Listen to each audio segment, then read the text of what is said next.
So remember before when I mentioned that stuff about news? Yeah. Sellers are perking up to all of this. And I know it's been going on for a while. Like, this should not be news to anybody that the market's been a seller's market. But it's springtime. So people are like, yeah, we could maybe move somewhere else and we could downsize or whatever it might be. I think we could sell our house. And their perspective oftentimes is what the news is stating, which is, oh my gosh, you can sell your house for $1 million over asking right now. Sorry, seller. Even, houses that I put on the market last week or I'm putting on the market this week, I talked to them, 2 months ago about putting their house on the market. That was a different conversation than it is today. Yeah. Timing really does matter in this business. And when you have a seller that has not done a lot of real estate transactions in their lives, which many people have only done a handful of them. I mean, this is not something that happens frequently in somebody's life. No. The perception is, well, I'll put it on for whatever I want and people will bring me offers and we'll just negotiate. That's not how things work. We haven't been in that market for quite some time. So if you have a house that, let's say I say, looks like we should price it between here and here, and you decide to price it way up here. Yeah. The reason why nobody's going to come look at your house isn't necessarily because it's not worth that. It's because the perception is that they're never going to be able to get it for that price. They're going to have to offer more for it. Yep. So instead of looking at that place that they can afford, they're looking down here with the intention of going up a little bit. And that's a tough one for sellers to swallow. In addition, I can't promise you anything. I can do so much marketing. I can make your house look gorgeous. The pictures are going to look phenomenal. The video is going to be great. We're going to have the 360 walkthrough so we can make sure that people out of town can really see what it feels like to be in that home, because there's a lot of people that move here from out of state, out of country, and buy sight unseen. However, Been there, done that. I can't force people to put an offer on a house. Yes. Can't make a horse drink. Well, you got to understand that psychology.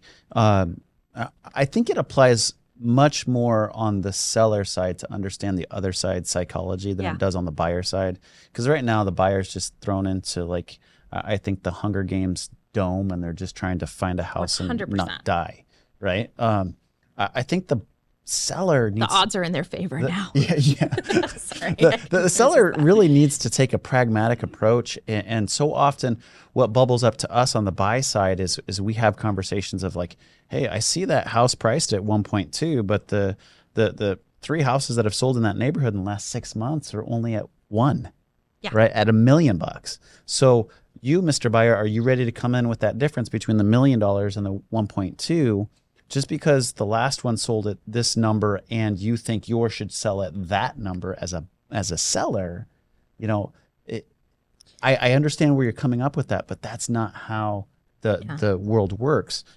In my opinion, what do you think about that strategy of and every listing's different, right? But I hear you talk about it, and the strategy of maybe like looking at the neighborhood comps. Yeah. It's amazing how many listing agents I talk to that haven't even done a market analysis of the listing they put on. So, blows my mind. For example, after this show, I am talking to some sellers because we're putting their house in the market this week. What does that look like? So what the conversation looks like is I bring up houses on the MLS and I legitimately talk them through, like, okay, the houses that I'm bringing up, I'm trying to get as close to yours physically as possible, as close with the criteria as possible, number of bedrooms, number of bathrooms, square feet, style, the amount of land. But remember, we've had a really, really low inventory. So there's not a lot out there to compare it to. So in this particular house, I've got things that sold for $1 million and I've got things that have sold for 1.8. Woo! That is a big difference. That's a spread, my friends. Right. A spread. That is a big difference. So then we have to almost go a down and 50% compare spread. things. I know, it's crazy. Holy crap. So then we have to go down and compare things and maybe make the distance a little bit. Instead of looking at 1 mile, we're looking at 3 miles away, and lots of discussion in there. I do not price houses. A good realtor never prices houses.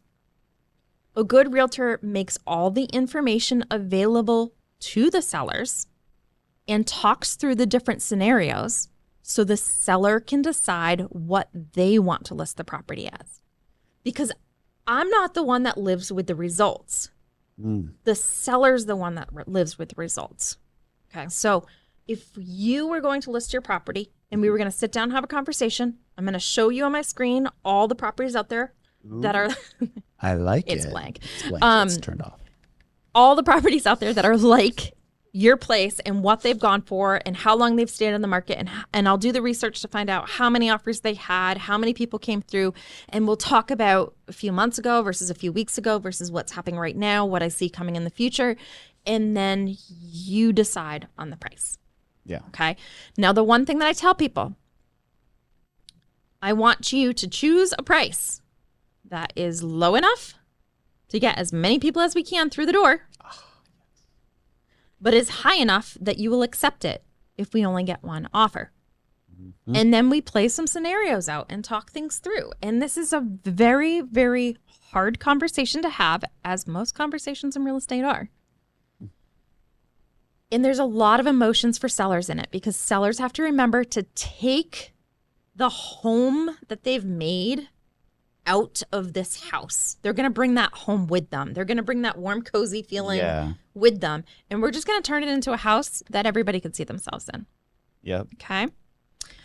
It's a tough one. It's a really tough one. So, sellers, now's not the time to be greedy.